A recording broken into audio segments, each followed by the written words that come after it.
Good morning dear students. बेटा आज हम अपनी इंग्लिश प्रैक्टिस बुक की चैप्टर 1 यूनिट 1 नाउन स्टार्ट करेंगे। नाउन आपको पता है नाउन क्या होता है। Noun is the name of any person place thing. ये आप फर्स्ट क्लास से पढ़ते आ रहे हो कि नाउन जो है किसी भी पर्सन प्लेस थिंग का नाम होता है। जैसे राम, मोहन, दिल्ली, मुंबई, चेन्नई, जो भी आपकी सिटीज़ है, किसी भी चीज़ का नाम, किसी भी पर्सन का नाम, किसी भी प्लेस का नाम नाउन होता है। अगर आपको कोई नाउन के एग्जाम्पल देने के लिए कहे तो आप कोई भी चीज़ का नाम ले सकते हो, दैट इज़ नाउन। बेटा फोर्थ स्टैंडर्ड में हमने नाउन के टाइप किए थे, प्रॉपर नाउन, कॉमन नाउन और कलेक्टिव नाउन। प्रॉपर नाउन क्या होता है? जो किसी पर्सन थिंग का पर्टिकुलर नाम हो कि उसी से उस नाम से हम सिर्फ उसी चीज़ को बुला सकते हैं, दूसरी को नहीं। जैसे आपका जो नाम है वो प्रॉपर नाउन है, आपको ही बुलाया जा सकता है उस नाम से, किसी और को नहीं। कॉमन नाउन क्या होता है? जो सेम क्लास और कैटेगरी के लिए किसी के लिए भी यूज़ किया जा सकता है। जैसे if you are a girl तो आपको मैं गर्ल कह सकती हूँ, और कोई दूसरी लड़की को भी मैं गर्ल कह सकती हूँ। और आपका अगर कोई टीचर है, मैं आपको पढ़ा रही हूँ तो आप मुझे टीचर कह सकते हो, और आपके ट्यूशन वाले हैं उनको भी आप टीचर कह सकते हो। जो आपको बाकी सब्जेक्ट्स पढ़ाते हैं उनको भी आप टीचर बोल सकते हैं। तो ये टीचर वर्ड जो है ये कॉमन नाउन है, क्योंकि ये सेम कैटेगरी क्लास जो पढ़ाने वाला होता है उसे हम टीचर कह सकते हैं। उसके बाद कलेक्टिव नाउन था आपके पास, नाउन नेम जो group of collection of things show करता है, ग्रुप ऑफ थिंग्स।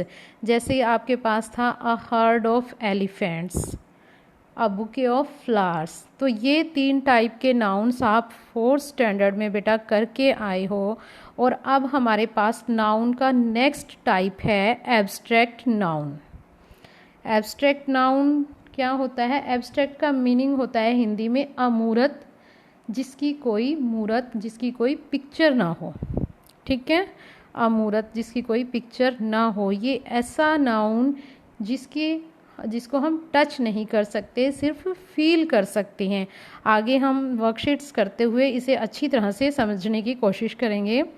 वर्कशीट 1 में बेटा आपके पास इंग्लिश रीडर में अभी माय फेवरेट थिंग्स पोएम आएगी। उसमें मिस रोमा जो है वो एक सॉन्ग गाती है, और उसमें उसने अपनी फेवरेट थिंग्स के बारे में बताया है कि मेरी थिंग्स फेवरेट क्या क्या हैं।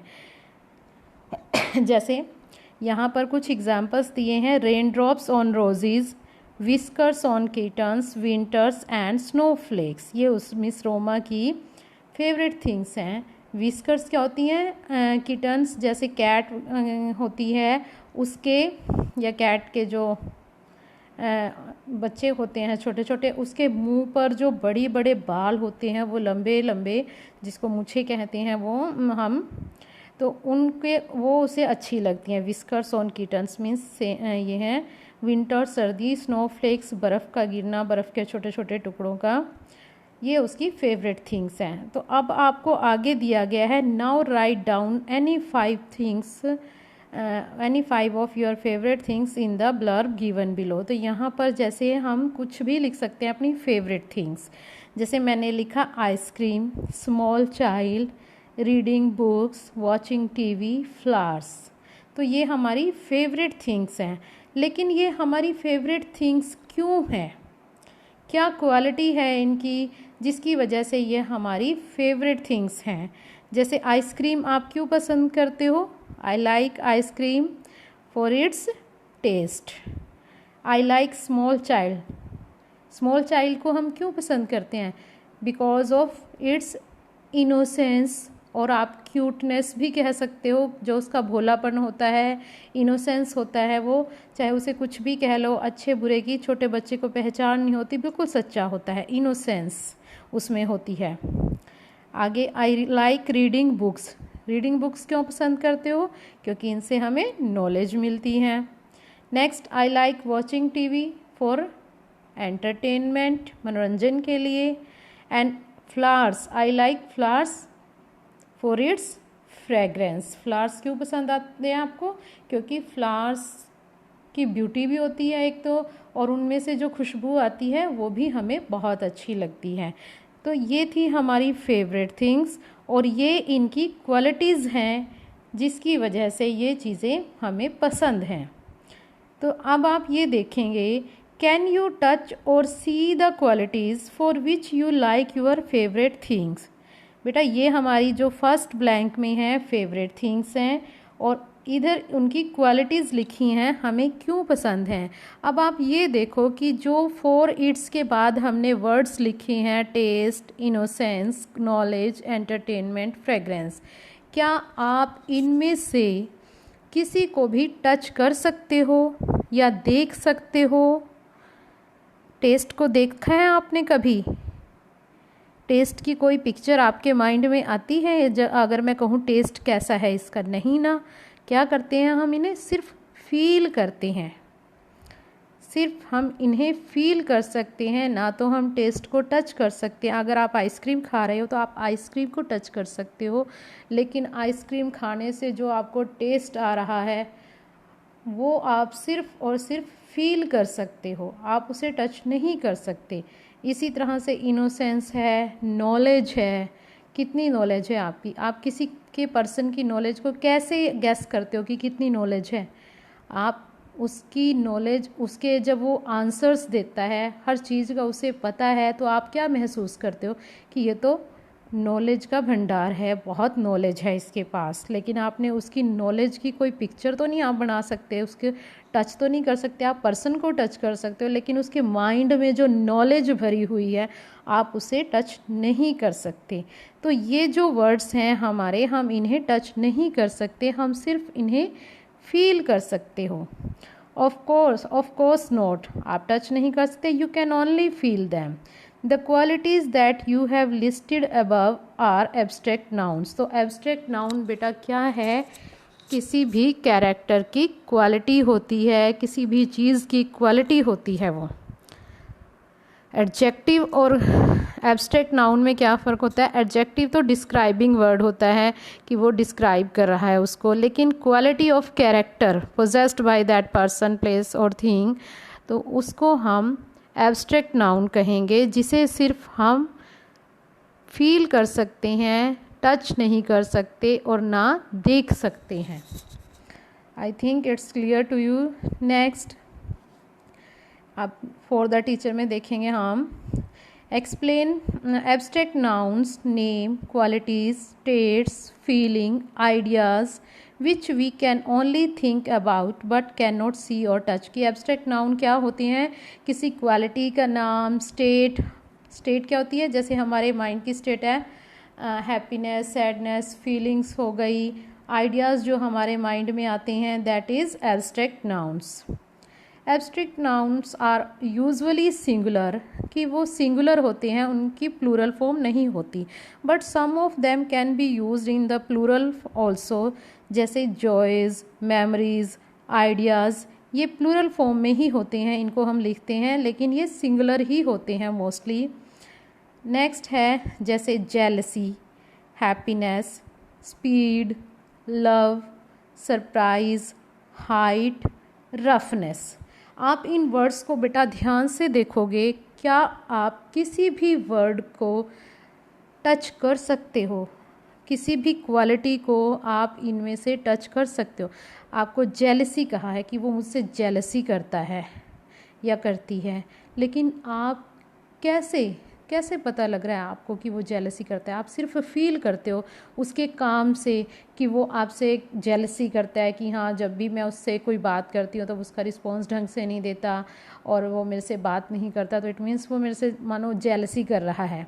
लेकिन आप उसकी कोई पिक्चर नहीं है, आप उसके मन के अंदर जो जेलसी हो उसको टच नहीं कर सकते, आप सिर्फ फील करते हैं। इसी तरह हैप्पीनेस है, स्पीड है, कोई कार जा रही है उसकी स्पीड आप फील करते हो, कार को टच कर लोगे, आप उसके व्हील्स को टच कर लोगे, लेकिन जो स्पीड में चल रही है वो उसको तो आप फील करोगे देखकर। एंड नाउ लव है, लव आपके पेरेंट्स आपसे लव करते हैं, ठीक है, आप कहते हो कि हाँ मेरे मम्मी पापा मुझे बहुत प्यार करते हैं। क्या आपके पास उनके प्यार की कोई पिक्चर है कि हाँ इतना प्यार करते हैं और ऐसा प्यार है उनका? नहीं ना, आप सिर्फ फील करते हो कि हाँ। क्यों ऐसे फील करते हो कि अगर आपके पेरेंट्स आपकी सारी डिमांड्स पूरी करते हैं, जो आप कहते हो वो पहले ही ला कर दे देते हैं आपको, तो आपके पेरेंट्स आपको लव करती हैं। फील करते हो अपने अंदर से, फीलिंग्स आती हैं आपकी लव की कि हाँ लव करते हैं, लेकिन इनको हम टच नहीं कर सकते। सरप्राइज़ हो गया, हाइट हो गई किसी चीज़ की, रफनेस हो गई, रफनेस, सॉफ्टनेस, ये वर्ड्स देखो आप फील करते हो सिर्फ। ठीक है, तो ये सारे हमारे एब्स्ट्रैक्ट नाउन होते हैं। वर्कशीट 2 में देखो, work with your partner using the clues in the aid box, complete the sentences given below, the first one has been done for you. ये kindness, honesty, cruelty, beauty, humour. Mother Teresa is known for her kindness. Second sentence, Noor Jahan the wife of emperor Jahangir is famous for her beauty.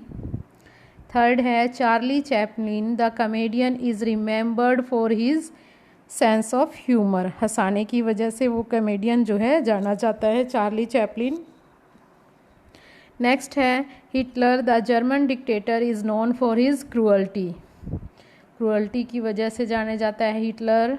Mahatma Gandhi is respected for his honesty, कि वो अपनी ईमानदारी की। तो ये जो qualities हमने फिल की हैं इन कैरेक्टर्स की, इन्हें आप सोच के देखो, क्या आप इनको टच कर सकते हो? किसी की ब्यूटी को, ह्यूमर को, क्रूअल्टी को, ऑनेस्टी को? नहीं, हम इन्हें टच नहीं कर सकते। ये जो क्वालिटीज़ हैं इन कैरेक्टर्स की, ये भी हमारे एब्स्ट्रैक्ट नाउन हैं। नेक्स्ट आपको क्रॉसवर्ड पजल दी गई है बेटा। इसमें filling in the qualities possessed by the following people. ये आपको नीचे कुछ पर्सन दिए गए हैं, इनकी एडजेक्टिव्स लगाए हुए हैं। इन एडजेक्टिव्स के हमने एब्स्ट्रैक्ट नाउन बनाने हैं। It mean wise king. Wise king के कैरेक्टर की क्या क्वालिटी होती है कि उसमें विजडम होती है। बुद्धिमान राजा, उसमें क्या होती है? बुद्धि। ये वाइज हमारा एडजेक्टिव है और विजडम हमारा एब्स्ट्रैक्ट नाउन बना दिया हमने इसका। An angry person, angry person में क्या होता है? एंगर। इनोसेंट चाइल्ड में innocence. Brave shoulder, bravery. Sincere, sincerity. Lazy worker, laziness. Honest shopkeeper, honesty.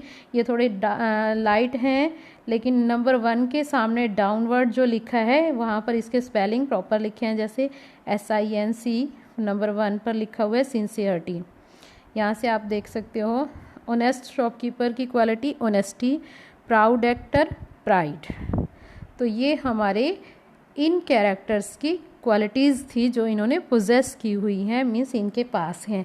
अब हमें जैसे ये 3 दिया हुआ है, अक्रॉस का मतलब आपको सीधी लाइन दी हुई है, मीन्स 3 नंबर पर आपको यहाँ पर 3 नंबर पर विजडम फिल करना है अक्रॉस सीधे। डाउनवर्ड में आपको नीचे की तरफ लिखना है। ठीक है, तो ये आपने क्रॉसवर्ड पजल, ये पजल को कंप्लीट करना है। Next worksheet 4, let us go on a dictionary safari. Each one of us is scared of something or other. For example, Rahul is very scared of darkness. Given below are the names of certain fears that people have. कि हम में से हर कोई किसी न किसी चीज़ का डर रखता है, होता है हमारे मन के अंदर। कोई अंधेरे से डरता है, कोई इंग्लिश से डरता है, कोई आग से डरता है, कोई पानी से डरता है। फियर किसी न किसी तरह का हमारे अंदर ज़रूर होता है। Given below are the names of certain fears people have. Match them with their names, जैसे claustrophobia, pyrophobia, hydrophobia, anglophobia, xenophobia, bibliophobia. ये फियर हैं, तो इनको इनके साथ मैच करना है। जैसे the fear of closed spaces, बंद जगह का डर, कि आपको अगर कहीं बंद जगह पर अकेले छोड़ दिया जाए तो उसको क्या कहेंगे? उस डर को claustrophobia. The fear of English, Anglophobia. The fear of fire, Pyrophobia. The fear of foreigners, strangers, अजनबी का डर, कि आपको अगर किसी अजनबी के पास छोड़ दिया जाए तो डर लगता है ना कि पता नहीं कैसा है ये, तो उसको हम कहेंगे जीनोफोबिया, अजनबियों से जब डर लगता है। The fear of books, bibliophobia, books से डर। The fear of water, hydrophobia. तो बेटो ये जितने भी फियर हैं, हम किसी के भी फियर को टच नहीं कर सकते, हम सिर्फ फील करते हैं कि हमें डर लग रहा है, इस चीज़ का डर है। तो ये जो हमारे फियर हैं, फीलिंग्स हैं हमारी फियर की, ये भी आपके एब्स्ट्रैक्ट नाउन हैं। आई थिंक यहाँ तक आपको क्लियर है और यहाँ तक आप अपनी बुक को कंप्लीट करेंगे वर्कशीट 4 तक। बाकी पार्ट हम कल करेंगे। Thanks, have a nice day.